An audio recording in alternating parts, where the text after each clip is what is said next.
በስመ አብ ወወልድ ወመንፈስ ቅዱስ አሐዱ አምላክ ይትባረክ እግዚአብሔር አምላከ አበዊነ ለዘአብጽሐነ እስከዛቲ ሰዓት። ኦ ወላዲተ አምላክ እምነ ኪዳነ ምሕረት አቁራሪተ መዓት ሰአሊተ ምሕረት ወላዲተ አምላክ ንሴባኪ መስቀለ መድኅን ንሴባከ። ቅዱሳን መላእክት ሊቀ መላእክት ቅዱስ ሚካኤል ንሴባከ። ቅዱሳን በበ ክብረክሙ በበ ህብያቲክሙ ንሴባክሙ ለዓለም ዓለም። የተወደዳችሁ የእግዚአብሔር ቤተሰቦች፣ የመብርሃን የቅድስት ድንግል ማርያም ወዳጆች እንደምን አደራችሁ? እንደምን ቆያችሁ? እግዚአብሔር አምላካችን ስሙ ከአጽናፈ ዓለም እስከ አጽናፈ ዓለም የተመሰገነ ይሁን። ዛሬ ድንቅ ቀን ነው። ይኸውም በሰማይ ጽላት በተጻፈው ሰማያዊው በሆነው አቆጣጠር ዛሬ ሊቀ መላኩ ቅዱስ ሚካኤል የሚታሰብበት ዕለተ ቀን ነው። በዚህ ቀን ቅዱሳን ደስ የሚሰኙበት የቅዱስ ሚካኤል ስሙ በሰማያዊ አባቶች ሰማያዊያን በሆኑ ቅዱሳን መላእክት ከፍ ብሎ የሚጠራበት፣ እኛም ደግሞ በምድር ያለነው ውሉደ ርቱዓን ዛሬ ቅዱስ ሚካኤልን የምንጠራበት ታላቅ ቀን ነው። በዚህ ቀን ደግሞ ለሱ የተሰጠው ቃል ኪዳን ይፈጸምልናል ብለን የምናምን እኛ ቃል ኪዳኑን የምንቀበልበት፣ ከቃል ኪዳኑ ተካፋይ የምንሆንበት፣ ከበረከቱ ረድኤት በረከት የምናገኝበት ታላቅ በዓል ነውና ለዚህች ለተቀደሰች ዕለት እንኳን አደረሳችሁ። ዛሬ እንደ እግዚአብሔር ፈቃድ ስለ መላእክት አንዳንድ ነገሮችን እንነጋገራለን። መላእክት እግዚአብሔር በስነ ፍጥረት ሲፈጥር ከእሳትና ከነፋስ ፈጥሯቸዋል ይለናል። ታላቁ ብስራት ሲገልጽልን ማለት ነው። መላእክትን ለምንድን ነው ከእሳትና ከነፋስ እንደፈጠራቸው የሚነገረው ቢባል እሳት ብርሃናዊነቱን፣ ንፋስ ደግሞ ፈጣንነቱን፣ እነርሱም እነዚህ ብርሃናውያን መላእክት ሲገለጹ ምድር በሙሉ ትበራለችና ጨለማዋ ይገፈፋልና ብርሃናዊ አደረጋቸው። ንፋሳዊ ለምን አደረጋቸው ቢባል ንፋስ ከአንድ ቦታ ወደ አንድ ቦታ ለመሄድ ፈጣን ነውና እነሱም ፈጣኖች ናቸው። የሰው ልጆችን ጸሎት ወደ ሰማይ ሲያሳርጉ ብሎም ደግሞ ከሰማይ ረድኤት በረከት ከእግዚአብሔር ተቀብለው ወደ ምድር ሲያመጡ ፈጣን ናቸውና እሳታዊና ንፋሳዊ አድርጎ እንደፈጠራቸው ይገለጻል። ከነዚህም ደግሞ እሳታዊና ብርሃናዊ ከሆኑ መላእክት አንዱ አለቃቸው ቅዱስ ሚካኤል ነው። ቅዱስ ሚካኤል በድርሳኑም ላይ እንደተገለጸው እርሱ ያረዳው ጻድቅ፣ እርሱ ያረዳው ቅዱስ አይገኝም። ቅዱሳን አባቶች ቅዱስ ሚካኤል ረዳት ሆኗቸው ባህረ ኤርትራን ከፍሎላቸው እንደተሻገሩ ድርሳኑን ስናነብ በሚገባ እናገኘዋለን። በመጽሐፍ ቅዱስም ፀሐይ እንዳይመታቸው በደመና ክፉ እንዳያገኛቸው ደግሞ የእሳት አምድ እየዘረጋ እነርሱን ሲከላከልላቸው ከግብጽ ምድር እየመራ ያወጣቸው ይሄው ገናናውና አያሉ መልአክ ቅዱስ ሚካኤል ነው። እኛም ዛሬ ስሙን እየጠራን የምንማጸንበት በስሙ ታላቅ ነገር ይደረግልናል ብለን አምነን የምንጠራው መልአክ ይሄው ቅዱስ ሚካኤል ነው። እያንዳንዱን ቀን፣ እያንዳንዱን ሰዓት፣ እያንዳንዱን ደቂቃ ሳይለየን ከክፉ ነገር ሁሉ የሚሰውረን የጠላትን ፈላጻ ሁሉ የሚመክትልን ቅዱስ ሚካኤል ነው ብለን እናምናለን። ይልቁንም ደግሞ ዛሬ በዕለተ ቀኑ በተሰጠው ቃል ኪዳን የምንለምነውን ልመናችንን የምንጸልየውን ጸሎታችንን ውስተ ንዋየ ሰማይ ያሳርግልናል፣ ከእግዚአብሔር መንበር ፊት ያደርስልናል። ምክንያቱም ይሄው ደገኛ መልአክ በእግዚአብሔር ፊት ሞገስ ያለው በእግዚአብሔር ፊት የሚቆም አዜ መንጦላዕት ቅሩበ መለኮት እየተባለ የሚነገርለት ደጉና እሩሩ መልአክ የሰው ልጆችን ለመርዳት ፈጥኖ የሚመጣ ቅዱስ ሚካኤል ነው። መላእክት በተፈጥሯቸው ቅዱሳን ንጹሃን ናቸው። ንጹህ ስለሆኑ የሰው ልጆች ሁሉ በቅድስና እንዲኖሩ በንጽህና እንዲኖሩ ይፈልጋሉ። በድርሳኑም ላይ እንደተጠቀሰው አባ እንጦንስን ጸሎት መጸለይን እግዚአብሔርንም ማመስገን በየሰዓቱ የሚደረገውንም ጸሎት ያስተማረው ይሄው ቅዱስ ሚካኤል ነው። ቅዱስ ሚካኤል የሰው ልጆችን ድህነት ስለሚፈልግ የሰው ልጆች ከክፉ ነገር ተሰውረው ከክፉ ነገር ወጥተው በእግዚአብሔር ፊት ክብር እንዲያገኙ ስለሚፈልግ ቅዱሳንን ሁሉ እየመራ ቅዱሳንን ሁሉ እያገዘ ለክብር የሚያበቃው ይሄው ቅዱስ ሚካኤል ነው። በመጽሐፍ ቅዱስ በመጽሐፈ መሳፍንት ምዕራፍ 13 ላይ የተጠቀሰ ኃያል ቃል አለ። ይህ ምንድነው? የማኑኤ ሚስት የምትወልደው ልጇ ለእግዚአብሔር የተለየ ናዝራዊ ስለሆነ ይሄው ቅዱስ ሚካኤል ሊያበስራት ተገኝቷል። ምንድን ነበረ ያላት? ልጁ የምትወልጂው ልጅ የሚያሰክርን ነገር እንዳትጠጪ፣ እርኩስንም ነገር እንዳትነኪ፣ የምትወልጂው ልጅን ከወለድሽው በኋላ ምላጭ በፀጉሩ ላይ አይደርስም፣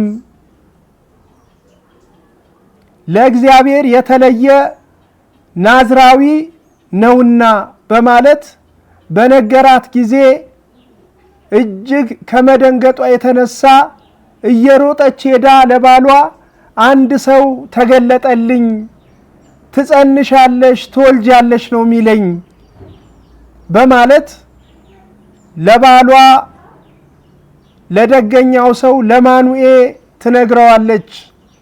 ማኑኤም በእውነት ይህንን ጸሎት አደረገ። ለሷ የተገለጠላት ዳግመኛ እንዲገለጥላት እግዚአብሔርን ተማጸነ። እግዚአብሔርም መልአኩን ዳግመኛ ላከው። ዳግመኛ በላከው ጊዜ መልአኩ የተናገረው ምንድነው? ቀድሞ የነገራትን ነገር ደግሞ ነገራት፣ አብሮ ነገራቸው። በዚህ ጊዜ ምንድነው የሆነው?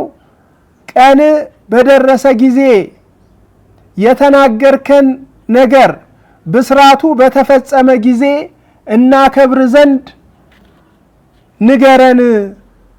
እናከብር ዘንድ ስም ማን ነው ንገረን በማለት ጠይቀውት ነበር። ስሙን ሲገልጽላቸው ስሜ ድንቅ ነው በማለት የመላእክት ስም ድንቅ እንደሆነ፣ ይኸው ቅዱስ ሚካኤል ድንቅና አያል መልአክ የሰው ልጆችን ወደ ድህነት እንዲደርሱ ወደ መልካም ነገር እንዲቃረቡ የሚያደርግ አያል መልአክ እንደሆነ ገልጾላታል። በትንቢተ ዳንኤልም ምዕራፍ 10 ቁጥር 13 ላይ ከዋነኞቹ አለቆች አንዱ ሚካኤል ሊረዳኝ መጣ በማለት ገልጾለታል። ከዋነኞቹ አለቆች አንዱ ሲል ከተለዩት ከነዛ ከ12ቱ ሊቃነ መላእክት ከነሱ አለቃቸው ሆኖ የተሾመው ሊቀ መላእኩ ቅዱስ ሚካኤል ነውና ከነሱ መልአክ አንዱ ቅዱስ ሚካኤል ሊረዳኝ መጣ በማለት የሰው ልጆችን ወይንም ቅዱሳንን በሙሉ ይረዳቸው የነበረው አያሉ መልአክ ቅዱስ ሚካኤል እንደሆነ ጠቅሶልናል ማለት ነው። ይህንንም ሲናገር ሐዋርያው ቅዱስ ጳውሎስ ምን ብሏል? የምወደው ደግሞም የማመልከው የእግዚአብሔር መልአክ በዚህ ሌሊት በአጠገቤ ቆሞ ነበረ። መሄድ ወደማይገባቸው አንሂድ እያለ እየነገራቸው የነፋሱ ከፍተኝነት ወደ አሰቡት ቦታ መድረስ ባቃታቸው ጊዜ ቅዱስ ጳውሎስ የጠራው ይሄ ሲረዳው የነበረ ረዳትነቱን የሚያቅ በምልጃው ታላቅ ነገር እያደረገ እዚያ ጋር ያደረሰው ሐዋርያው ቅዱስ ጳውሎስ የሚያመልከው ደግሞም የሚወደው መልአክ ቅዱስ ሚካኤል ነው። ይህንንም በሐዋርያት ሥራ ምዕራፍ 27 ቁጥር 23 ላይ የምወደው ደግሞም የማመልከው የእግዚአብሔር መልአክ በዚህ ሌሊት በአጠገቤ ቆሞ ነበር በማለት ጠቅሶታል ማለት ነው። እያንዳንዳችን መላእክት ክብራቸውን አውቀን መጽሐፍ ቅዱስ ስለ መላእክት የተናገረውን ነገር ለይተን በመላእክት በምልጃቸው ልንጠቀም፣ ምልጃቸውን ተስፋ ልናደርግ፣ ምልጃቸውን ልንይዝ፣ አማልዱኝ፣ አስታርቁኝ፣ እርዱኝ ልንላቸው እንደሚገባ በሚገባ ተጠቅሷል ማለት ነው። ይህንን በድርሳነ ሚካኤል ላይ መግቢያው ላይ ብታነቡት በሚገባ ተጠቅሶ እናገኘዋለን። የተጠቀሰውም ሚካኤል ያረዳው ቅዱስ ሚካኤል ያልቆመለት አንድም ጻድቅ እንደሌለ ይነገራል። እና እኛም የሰው ልጆች በእያንዳንዱ በሕይወታችን አስፈላጊ ነገር ላይ ሊቀ መላኩ ቅዱስ ሚካኤልን እርዳን ብንለው፣ ድረስልን ብንለው፣ ፈጥኖ ይደርስልናል። ፈጥኖ ከታዘዘ መዓት ከተቃጣ መቅሰፍት ይሰውረናል።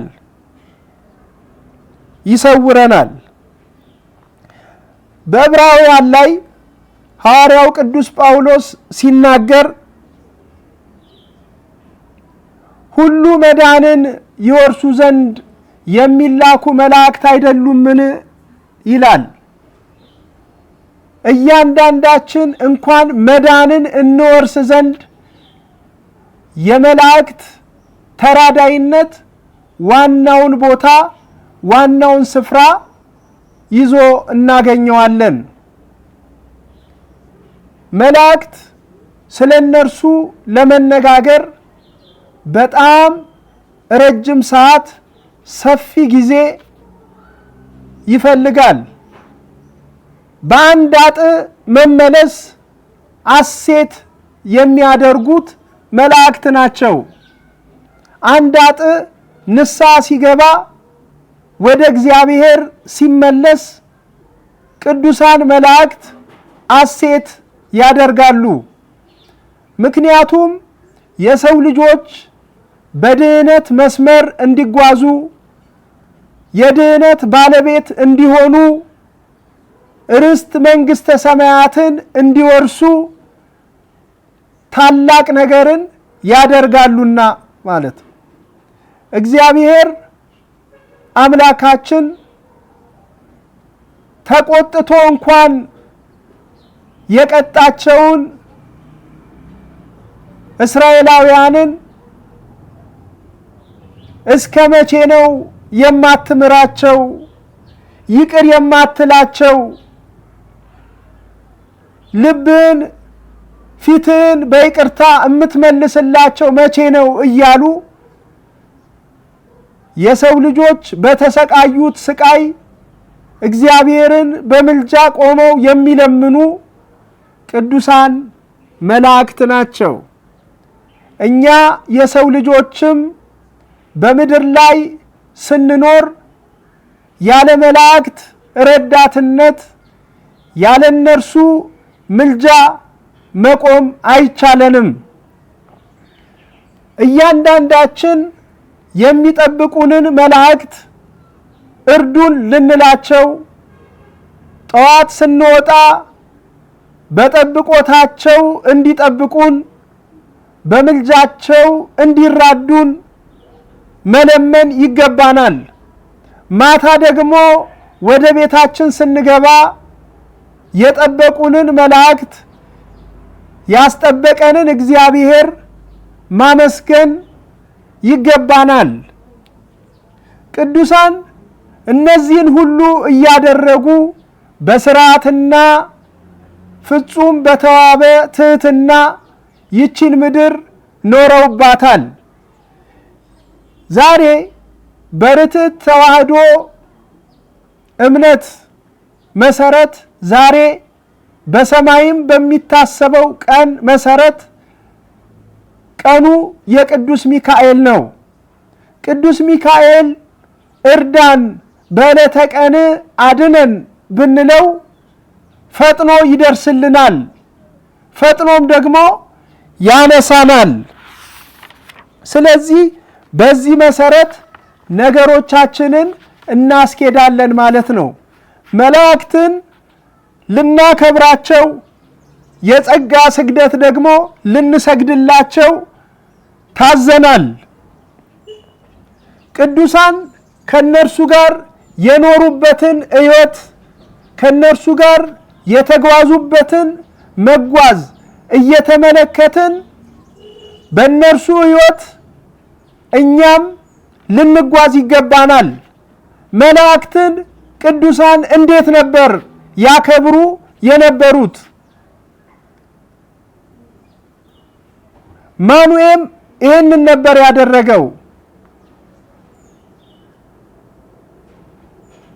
ቀን በደረሰ ጊዜ እንድናከብር በማለት ዕለተ ቀናቸውን ጠብቀን ማክበር እንደሚገባን፣ ስማቸውን መዘከር እንደሚገባን፣ ለእነርሱም ደግሞ ስግደት እንደሚገባ አስተምረውናል። በዘፍጥረት 19 ላይ ከቁጥር 1 ጀምሮ ስንመለከተው ሁለት መላእክት በመሸ ጊዜ ወደ ሰዶም ገቡ ይላል። ሎጥም በሰዶም በር ተቀምጦ ነበር፣ በመግቢያዋ ላይ ማለት ነው። ሁለቱም መላእክት ባያቸው ጊዜ ሊቀበላቸው ተነሳ፣ ፊቱንም ደፍቶ በግንባሩ ተደፍቶ ሰገደላቸው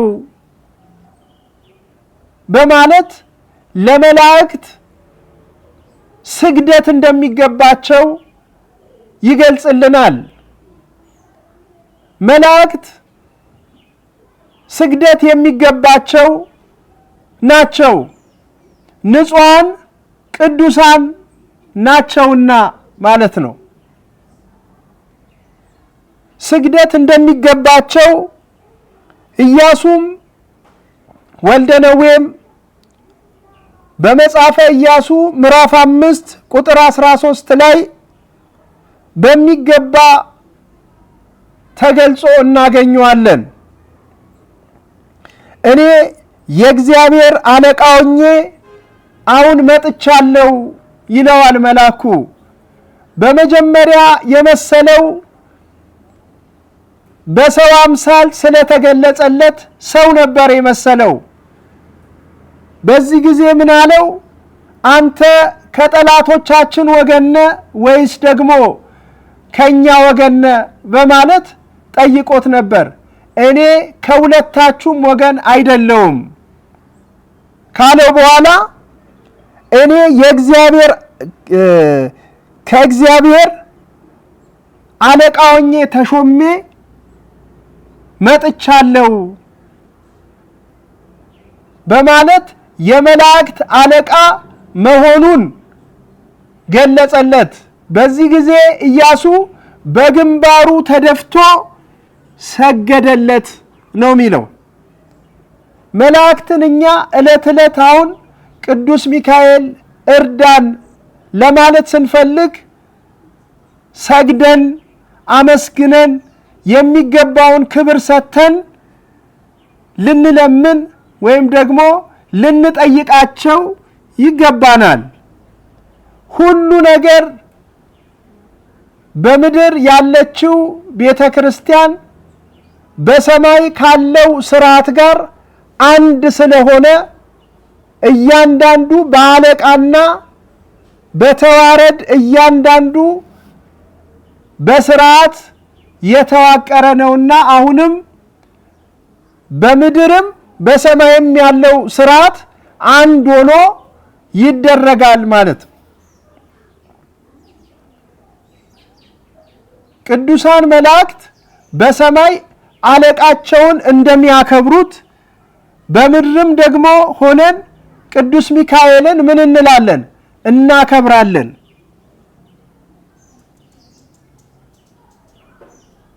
በሰማይ ስርዓት እግዚአብሔር ፊት የሚቀርቡ መላእክት አሉ። ብሎም ደግሞ እየተቀባበሉ ደግሞ ስርዓቱን የሚፈጽሙ አሉ። የመላእክት ስራቸው ምስጋና ነው። እግዚአብሔርን ያመሰግኑታል። የሚገርመው ሲያርፉም ያመሰግናሉ፣ ቆመውም ደግሞ ያመሰግናሉ። ከፊት ለፊቱ ቆመውም ያመሰግናሉ፣ አርፈውም ያመሰግናሉ። ምግባቸው ምስጋና ነውና ማለት ነው።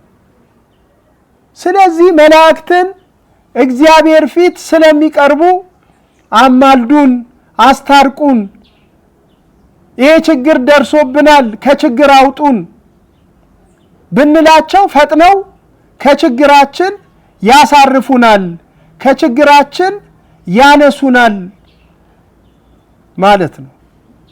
በአሁኑ ሰዓት አገራችን ላይ የምንሰማው ዓለማችን ላይ የምናስተውለው ነገር ሁሉ ጆሮ ጭው የሚያደርግ ነገር ነው። ይሄ የምንሰማው ነገር በዓይናችን እንዳናየው በዓይናችን ያየነው ደግሞ በእኛ እንዳይፈጸምብን ሊቀ መላእኩ ቅዱስ ሚካኤል አንተ ጋርደን፣ አንተ ሰውረን፣ አንተ አሻግረን ብንለው ያሻግረናል። አንተ ሰውረን ብንለው ከዛ ሁሉ መክሰፍት ይሰውረናል ብለን እናምናለን። እና ቅዱሳን መላእክትን በምልጃቸው እንዲራዱን ቅዱሳን መላእክት እኛን ከክፉ ነገር እንዲሰውሩን ልንለምን በአክብሮት ልንጠይቅ ይገባናል ማለት ነው። ክብራቸውንም ሲጠቅስ ይችን ቃል ጠቅሼ ትምህርቴን አጠቃልላለሁ። በዮሐንስ ራእይ ላይ ምዕራፍ 19 ቁጥር 10 ላይ ከአንዱ ከመላእክቱ ክብር የተነሳ ምድር በራች ይላል። የአንዱ መላእክት ክብሩ የምድርን ጨለማዋን የሚያበራ ይሄው ቅዱስ ሚካኤል ነው። ከክብሩ የተነሳ ምድር ምን አለች ይላል? በራች ይላል። የኛንም ጨለማችንን ያብራልን።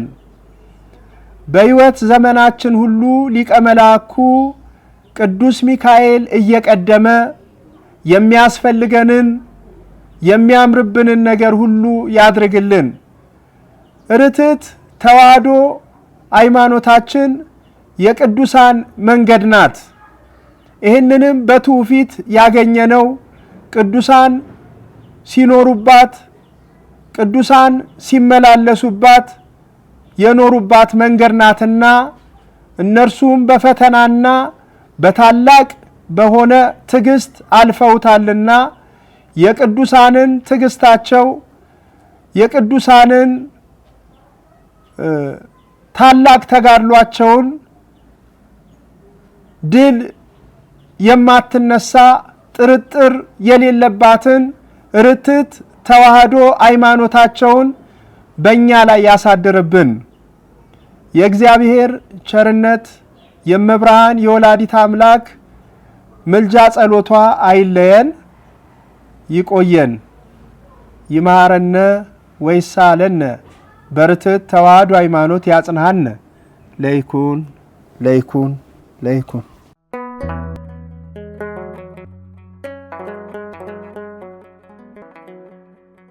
ዘኢትዮጵያ